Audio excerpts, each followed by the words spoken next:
good morning everyone তোমরা কেমন আছো আশা করি তোমরা সবাই খুব ভালো আছো আর আমরা খুব ভালো আছি আমরা শুধু একটা জিনিসই খারাপ আর কোন জিনিসটা খারাপ তোমরা অবশ্যই জানো যেটা আমি বারবার বলি আমার লাইভেতেও বলি তো আমার মিনি ব্লগটি আজকে শুরু করেছি দেখো আমার রান্নাঘর থেকে আমার রুটি করা থেকে আর দেখো আমার মেয়ে সকাল সকাল ঘুম থেকে উঠে দেখে যে আমি রুটি করছি তো আমার সাথে দেখো সেও রুটি করা শুরু করে দিয়েছে আর দেখেছো কি দুষ্টামি দেখো মুখটা দেখো যে ভিডিওটা ওর দিকে ঘুরিয়েছি সেই বলে আমার ভিডিও করতো দিয়ে দেখেছো ঢংটা তারপর ওকে স্কুলে ছেড়ে দিয়ে এসে দেখি বাবা মাছ নিয়ে এসছে ছোট মাছ আর বড় মাছ আমি বিশ্বাস করে মাছগুলোর নাম জানি না বাবা অলরেডি ভাজা শুরু করে দিয়েছিল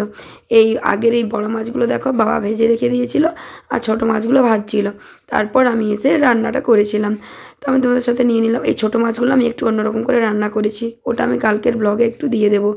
তোমরা একটু দেখে নিও কষ্ট করে আর কেমন হয়েছে বলবে আর এইদিকে দেখো ফুলকপিটা আমি আগেই সকালবেলায় আমি রান্না করেছিলাম সেটাকে আমি একটু সময়ের একটু আমি কিপটেমো করি যাতে একটু তাড়াতাড়ি কাজ হয়ে যায় তাই না আমি সময়টাকে খুব বাঁচাই সেই মাছের ঝোল যেহেতু করতে হবে তাই বাঁধাকপির আলু দিয়েই সেই বাঁধাকপির ঝোলকে দিয়ে গরম করে জল দিয়ে মাছ দিয়ে ব্যাস ঝোল রেডি হয়ে গেল মাছের ঝোল হয়ে গেল বাঁধাকপির তরকারিটাও রয়ে গেল আমাকে আর নতুন করে মাছের ঝোল বানাতে হলো না আর যেহেতু পরে জল দিলে একটু খারাপ লাগে তরকারির মধ্যে তাই আমি যাতে একটু ভালো লাগার জন্য আমি ধনেপাতা ইউজ করে দিলাম সিরিয়াসলি ধনেপাতাটা দেওয়ার পর টেস্ট একটু অন্যরকম হয়েছে কারণ ধনেপাতাটা একদম নতুন তো শীতকালে তার গন্ধটা যখন আসে যে কোনো ঝোল ভালো লাগে আর দেখতেও কিন্তু দারুণ হয়েছিল তাই না আমি শেয়ার করেছিলাম আজ কালকের গুড ইভিনিং পোস্টে তোমরা অনেকেই বলেছিলে আর এই দেখো চলে এসেছি আমার লাঞ্চ থালি নিয়ে এই প্রথমবার আমি আমার লাঞ্চ থালি শেয়ার করলাম মানে আমি অতটাও ঠিকঠাক সাজাতে পারি না সারিকা আর মাম্পির মতো তবু কিন্তু চেষ্টা করলাম সারিকা তুমি একটু বলবে আমি তোমার মতো পারিনি আমি জানি কিন্তু কি কেমন হয়েছে এটাও কিন্তু জানিও তোমরা সবাই কমেন্টে জানিও কেমন হয়েছে আর কার জন্য তা সাজিয়েছিলাম বলো তো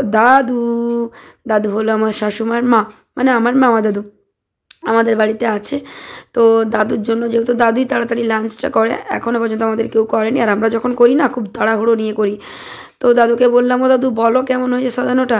দাদু তো শুনতেই পায় না শুধু খাওয়াই মন তাড়াতাড়ি ভাতগুলোকে ভেঙে দিল শাকটা মাখিয়ে দিল আর আমি হাত পাচ্ছি দেখো দাদু আমার টিপস দাও আমি এত সুন্দর সাজালাম যে দাদু বলেছিল যে ভালো হয়েছে বলে তো যেই বলেছি দাদু আবার পকেটে হাত দিচ্ছে আমাকে টাকা দেওয়ার জন্য তারপর বললাম না না না দিতে হবে না টাকা নিয়েই খেতে বসেছিল আর সেই দেখো পেছনে দাদু খাচ্ছে আর আমি এখানে পেয়ারা মাখা খাচ্ছি তখনই আমি একটা পেয়ারা ছিল পেয়ারাটা কেটে আমি পা দুলিয়ে দুলিয়ে সুন্দর করে খেয়ে নিলাম অনেক দিন পর পেয়ারা মাখা খেলাম তবুও কিন্তু কাসন দিকে মিস করছিলাম আর লঙ্কাটা যেটা দিয়েছিলাম ঝাল ছিল না বলে আরেকটা আমি লঙ্কা নিয়ে কামড় দিলাম কিন্তু এই লঙ্কাটা প্রচুর ঝাল ছিল বিশ্বাস করো তারপর আমি ভিডিওটাই বন্ধ করে দিলাম এত ঝাল ছিল আমি চিনি খেতে হয়েছে চিনি খেয়ে ঝালটা মিটিয়েছি তারপর দেখো লিসাকে স্কুল থেকে নিয়ে লিসা কি খুশি আমি আজকেও গিয়েছিলাম আর আমি আজকেও টুপ করে ও ছুটির আগে গিয়ে বসে পড়েছি সেই জায়গাতে যে জায়গাতে ও আমাকে বসতে বলেছিল বেরিয়ে দেখে যে আমার মা বসে আছে তো খুব খুশি আমার মা বতে দিল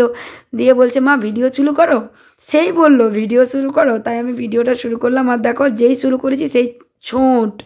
তারপর এই জায়গাটা ও পারাপার করতে খুব মজা পায় রেল লাইনটা বিশ্বাস করো আর এখানে এসে দেখো দাঁড়িয়ে গেছে আর এই দিকে দেখো কি চলছে বাড়ির কাছে এসে পুরো রাস্তাটা ছুটে ছুটে এসেছি ব্যাগটা এত ভারী ওর থেকে ভারী কিন্তু ব্যাগ দেবে না ওদের যা রুটিনে মানে বইগুলো যা দেওয়ার থাকে সবই দিতে হয় খাতা থাকে 5-6টা ও দেবে না কিছুতে এই জল বোতলটা টিফিনটা আমি বের করে নিয়েছি এই দেখো বেগ পায়ের দিক থেকে আর কতবার যে পড়েছে তা ঠিক নেই উঠছে আবার ড্রেসটাকে ঝেড়ে নিচ্ছে হাতে ধুলাবালি যা লাগছে ঝেড়ে নিচ্ছে তো যাই হোক আমি ভয়েস দিতে দিতে হেসে নিলাম কিছু মনে করো না আমার এই জায়গাতে কি হাসি পেয়েছিল ভিডিও করছিলাম সেও প্রচুর হাসছিল সে পড়ছে হাসছে দেখো ছোট এখানে একটু স্পিডটা বাড়িয়ে দিয়েছি দেখো আমার লিসা জোরে জোরে চুট চুট চুট চুট চুট চুট পুরো কার্টুন বাচ্চার মতো লাগছে বাপটাও তো কার্টুনারই আছে তাই না এসে দেখো তাড়াহুড়ো করে গেটটা বন্ধ করে দিয়েছে যাতে আমি না ঢুকতে পারি আরে বাবা গেট খোল রে বলে না তুমি বাইরে থাকো আজকের ব্লগটা আমার এখানে শেষ কেমন লাগলো জানিও টাটা লাভ ইউ অল